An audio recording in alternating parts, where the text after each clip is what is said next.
I feel like I can hear these like mosquitoes outside my window, but I think it's just what's ever in the bird nest, which could be mosquitoes. But anyways, hey guys, welcome back to my channel. Let's discuss. I know it's been like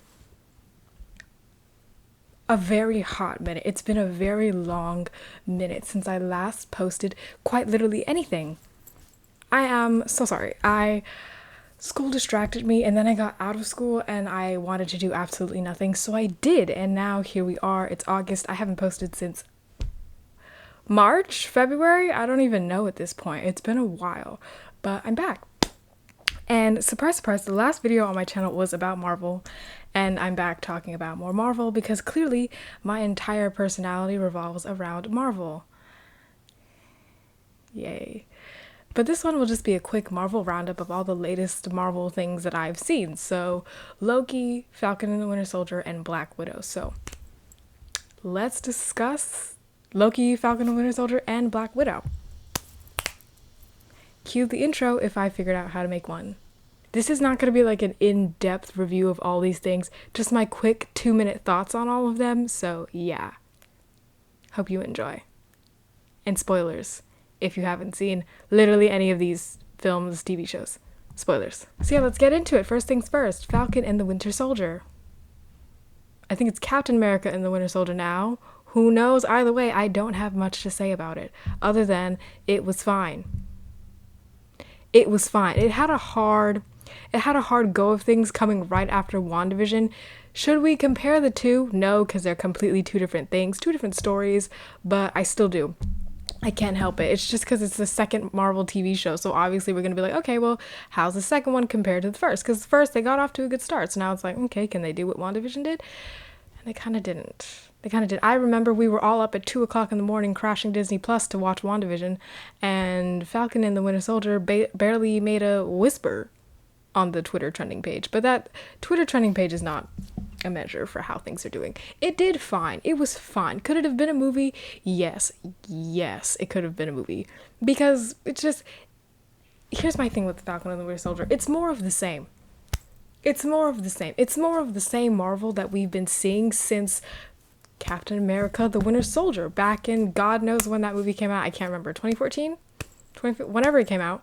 We've been seeing Marvel things like this since way back when. So Falcon and the Winter Soldier, coming off of WandaVision, which was like Marvel's like first time doing anything truly wild and truly crazy and really out the box, it just felt more of the same. And so I wasn't really as excited to watch it whenever the new episodes came out. They did do a great job tackling the racial issues behind Sam taking up the mantle as Cap. You know, Isaiah Bradley was probably the best storyline. Not probably, just was the best storyline out of the entire series. And that's honestly all I can really give it. Because I feel like that's the one thing they did best with. They kind of did good with Bucky as well, but Bucky's arc was very much rushed. Very much rushed. Honestly, everything in the show was rushed, but Bucky, compared to Sam, I feel like Sam had a more gradual arc, a more gradual coming into his own identity and coming to terms with what it meant to be a black man carrying the shield. I feel like Sam had a nice, decent, good, well-paced arc, whereas Bucky was like, let's go, we have to get him to being the Winter Soldier but good. So it was kind of rushed. The villains, very one note. We really knew nothing about them. I wish they could have shown us the struggles that they went through when, you know, half the population was gone, so then we could have like felt more empathy with their cause and would have felt that their cause was more justified, but they just didn't show it. So Carly Morgenthau, God, I felt like she kept saying the same stuff over and over and over and over again. That was getting annoying. I know we all hate John Walker, but I think they did good with John Walker. You know, they showed how the government was just in such a rush to get another white man to carry the shield, and then they got someone that didn't even understand what it really meant to be Captain America, and then the pressure of the world kind of just crushed him, and next thing you know, he becomes exactly the opposite of what they wanted, and I think they did good with his arc too. I don't know why they tried to give him a little redemption in the finale. That was weird. I don't want to see a John Walker redemption. Can he leave? Because he's going to go right back to working with what's-her-face. No, really, what's her name? The Hydra lady. Her. Like, he's gonna go right back and work with her, so, like, what was the point of the redemption arc if he's just gonna be a bad guy again? That was weird. But yeah, Falcon and the Winter Soldier was fine. It was fine. It was good. It was a good little... I liked seeing, Madripoor. Is that what it's called? Madripoor? I liked that setting. It was fine. Literally have nothing really to say about that show. It is what it is. It was too much of the same for me, though. And having it sandwiched in between WandaVision and Loki just makes it so much more obvious that it is more of the same. So it's like, okay, thanks Marvel, thanks for that. But yeah. Next up is Loki. I loved Loki. I did. From the first episode, I was like, this is it. This is gonna be the best Marvel TV show. And it was, so far. It was. It really delivered. It gave what it had to give. And I was so happy. I a little bit skeptical. I mean, it looked like they were trying to make Sylvie and Loki a thing, and I was like, absolutely not. Don't do that. That's weird. It feels like incest. It made me feel like how I felt when I was watching WandaVision. Excited because I didn't know what to expect because Marvel was diving into something new again. Something new. Like, the multiverse has to be my most anticipated theme, conflict, whatever we're calling it, in the MCU. And you think about it, after Endgame, there was the question of, okay, well, what is Marvel going to tackle next? What's going to be the next Thanos? And the fact that it's the multiverse, that's interesting. It just opens so many doors. You can do so many things with the multiverse. Like, it's crazy. You will never be bored. You cannot be bored with the multiverse because you could literally do the most crazy and absolutely weird, wild, out of left field things, and that's what makes it so exciting. That's what makes it so mysterious because, like, what are they gonna do? Where are we gonna go? The new show, What If? Everyone is saying that might be potential stories that could actually tie into the canon now that we have the multiverse. It's just so cool. But back to Loki. From the get-go, it was just good. I for one, already love Loki. At first I didn't. I thought he was a little hoe, but now I'm like, no, that's my guy. I love Loki. So I love that we were able to dive into his character more with the whole series. He has a better arc in this series than he does in the actual MCU. Like, this is a completely different Loki, and it's a better Loki because he kind of came more to terms with who he is and why he is the way he is, and kind of deciding to fix that on his own, like deciding to fix that to save the universe and maybe to save Sylvie. I don't really like that relationship, but whatever. And I think that was really interesting. And then him and Owen Wilson, I love that dynamic. It's so funny. It's so funny. Big metaphor guy. I love it. Makes you sound super smart. I am smart. I know. Okay. It's perfect. Listen, I like to make everything gay, so I wish Owen Wilson and Tom Hiddleston's character, I wish Loki and Mobius got together. They didn't, though. It's sad. Everyone's been saying buddy cop, and I was like, yeah, it's literally what it is. Buddy cop, but make it gay. Anyways, I loved Owen. I was so shocked to see Owen Wilson in the cast. I was like, what the hell is he doing here? What is he gonna do? What? And then I was pleasantly surprised. He's one of my favorite characters. I love him. I miss him. I'd like to see him again. But I guess the next time we see him, we're gonna go back to ground zero because he doesn't remember anything. Because we're in a whole new universe. Because, Sylvie, he's not up with Loki's bullshit. He said, bro, shut up, I don't care. And I love that. I love that for him. I also loved the TVA. That whole concept, it had me. When you do something like time and messing with time and alternate universes, you'll get me in a chokehold. That's the way to my heart. So I very much love the TVA. And since we heard nothing about it before, it just made it so intriguing, and you really wanted to dive more into it as the episodes kept going on, because we were like, oh, the TVA, what's that? That's new. That's cool. Again, Loki was just like WandaVision, Marvel diving into something new and cool and fun, and I very much enjoyed it. As much as I love this cardigan, I'm getting hot. Oh Lord, I'm getting hot. Sylvie, it's interesting. It is interesting to introduce like a Loki variant, so another version of, oh my god, is that the tornado sirens?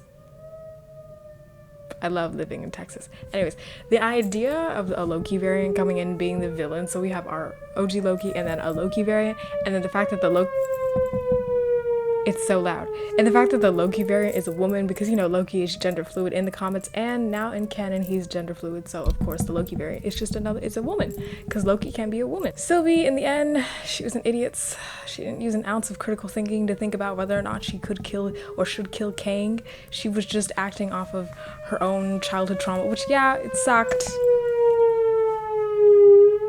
It sucked to be completely taken out of your life and told that your whole existence was a problem, so you had to get stolen, you had to get kidnapped. Yeah, that sucks, but Sylvie, critical thinking is necessary in these situations. Please use it. And she just straight up killed Kang and then descended the multiverse into chaos. Perhaps Sylvie's decision to kill Kang in the end would have been not as annoying for me if we had gotten maybe a little bit more depth with Sylvie, because literally all we know about her is that she was stolen from her life as a child by the TVA. That's why she's, so mad. But that's it. And the fact that she had like an on and off relationship with some mailman. I don't know. But that's kind of it. So in the end, her just acting out of rage over what happened to her kind of just was like, girl, please. We've all been screwed over in life sometimes, okay? It happens. Speaking of Kang, by the way, I love Jonathan Majors. The whole finale only worked because of Jonathan Majors as Kang, because I'm so sorry. That entire finale was just exposition. They were sitting in a room and they were talking, and that was it. Nothing else was going on. And the only reason it wasn't boring, the only reason I didn't fall asleep was because Jonathan Majors as Kang was absolutely amazing. And I loved his performance. And I love the introduction of Kang. At first, I wasn't thinking they would do Kang because, that whole deal with Mephisto and Agatha in WandaVision. But they did do Kang. And so I'm really happy that they did Kang because it's a very interesting villain. He's basically just a time-traveling maniac. And he just goes around conquering different multiverses or different universes within the multiverse. That's interesting stuff. That's interesting stuff. And it's not about, oh, the world sucks, so I'm gonna make it better by killing off 50% of the population, Thanos type thing. He's literally just a time-traveling conqueror because he's got a big ego. I love that. I can't wait to see. And a black man. Everyone joking about the TVA being a black-owned business. I know that's right. Support your local black-owned businesses. Yes, please. Even if their entire goal is to enslave the entire timeline, enslave the multiverse. Even if that's the goal, support your local black-owned businesses. But yeah, I'm very excited to see Kang, and the fact that each version of Kang that we're gonna see is different than the last, even more interesting. I cannot wait for Doctor Strange and the Multiverse of Madness. I don't think he's gonna be in that one. He's gonna be in Ant-Man 3. Never really watched the Ant-Mans, but maybe I'll watch for Kang. Can't wait to see it. So overall, I liked Loki. Loki's my top. It's Loki, WandaVision, Falcon and the Winter Soldier. Loki it hit. Not only did it have a great arc with Loki, it introduced the multiverse, which is a very interesting theme. It introduced the TVA, another very interesting thing. I love when Marvel does something new and fresh that could have so many different possibilities. So I love Loki for setting up the multiverse. The setup could have been better.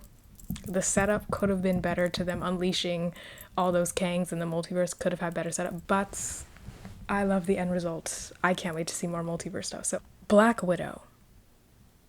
Let's discuss. Black Widow would have been stellar if I had seen it in 2016. Oh my god, it was a good movie. I liked it a lot more than I expected to. I thought I was gonna go in and it would be a fine Marvel movie that I would forget about in 2 seconds. And I kind of did because I don't really care. I don't think about it anymore, but it was still good. You know what I'm saying? It was still entertaining. I loved seeing Natasha's family. I wish we could have seen them sooner because then it would have made her death in Endgame more impactful and more emotional, and so I wish we could have seen them earlier, but I did love seeing them. I think everyone gave great performances. Y'all already know who I'm going to talk about. My girl Florence Pugh. You already know my girl. She did amazing. Yelena is my girl. I don't care if she's with the one Hydra lady. We will look over it. We will look over that fact because I love Yelena and I want to see more of her. I feel like this movie was very much for setting up Yelena because obviously Natasha's dead, so who's going to take her place? Hopefully Yelena. After she comes to the realization that Clint did not kill Natasha, he tried to stop her, but he did not kill her. I liked the ending. I feel like the ending, I liked that the base was in the sky. I don't know why. Like, in hindsight, it's kind of like so like video gamey for them to be like, you can't detect him because he's floating in the atmosphere. Oh, yeah, okay. Excuse my appearance. I wanted to re-explain something that I said in the video. It got a little outlandish and just all over the place in the end when they were like, you can't hurt me because you've inhaled my scent. And I was like, okay. And then somehow, you know, they managed to like mind control all of those poor girls, but then there was some magical antidote that just reversed it. It's basically like they're all winter soldiers, but like there's an easier recovery process. Good for them. So yeah, I did get a little outlandish, very video gamey towards the end, but for some reason I still liked it. The end kind of reminded me of the beginning where they were like, you know, fighting to get away from the cops because they were about to get arrested for, you know, stealing government documents for Russia. And then the end, again, they're like fighting together to bring down the Red Room and save all the Black Widows.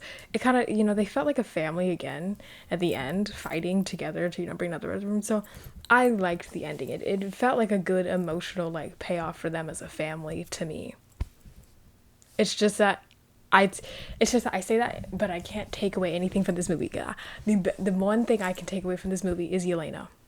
Everything else, it's like, okay, but now Nat's dead. Now she's dead. We had this whole walk away from her flying into the little thing after the guy got her a Quinjet and she's like flying away and the Avengers theme is playing. I'm like, okay, yeah, she's gonna go die. That's the problem. This movie, as a whole, it definitely feels like Captain America, the Winter Soldier. It definitely gives me that vibes, but starring Natasha. And it easily could have came out in Phase 3. It should have came out in Phase 3 because it fits Phase 3 better. It doesn't fit Phase 4 at all. It's like, it has no consequences on Phase 4 because this takes place in 2016, so everything afterwards we've already seen what's going to happen to Natasha and everyone else. The only consequence it has is on the show Hawkeye, but I'm going to be honest real quick, who cares about Hawkeye? No one. It's my least anticipated Marvel TV show, and that's the only consequence Black Widow has on Phase 4, and so it's a movie you go, you see, you have a good time, you like seeing Nat with her family, but then it's over, and you just know she's gonna die, and you just have to keep going with your life. It has literally no consequences on Phase 4, and so it just feels like, why is it here? Why are y'all doing this? I stand by thinking that Black Widow should have came out when Captain Marvel came out, and Captain Marvel should be coming out now. But alas, I'm not Kevin Feige. I can't control the Marvel release schedule. I'm so sorry. But it's a missed opportunity because had this movie come out years ago, it would have been a banger. But it's coming out now, so now I'm like, Marvel, what do you want me to do with this? What do you want me to do? It's here. I've seen it. What do you want me to do with it? Because Natasha's dead. All the emotional payoff, I guess, works almost, but it's like, oh, look at them being happy to see each other again. They're going to be a family again, right? No, because she's dead. No, they're not going to be a family anymore. She's gone. So, what the heck? It would have made Black Widow's death in Endgame feel so much more emotional and sad. I had seen her reconnect with her family recently and know that she just got her family back, but now she's dying for the universe. That would have been so sad, but no. I'm not running the MCU. I'm not running Marvel Studios. What a shame, because Black Widow could have been that girl. She could have been that girl back in 2016, 2017, but alas. What can we do? It's over now. Yeah, so those are my thoughts on Falcon and the Winter Soldier, Loki, and Black Widow. I hope you guys enjoyed this video. Comment down below what you think of those series and the movie. we can have a friendly little discourse about it. Let's discuss. You know what it is. You know what the channel's called. Let's discuss. Yeah, and yeah, it's August now. I'm hoping to do a new YouTube video every day, record a new YouTube video every other day or every day. We'll see how it goes. It's currently August 3rd. We're already behind. I said I would start in August 3rd. Anyways, but yeah, I will see you guys with my next video soon. Don't know what it's gonna be. It might be Star Wars. I might finally talk about Star Wars. Another Disney property, because clearly Disney is my only personality. See y'all then. Bye. Thanks for watching. Don't forget to like, subscribe, and all that jazz.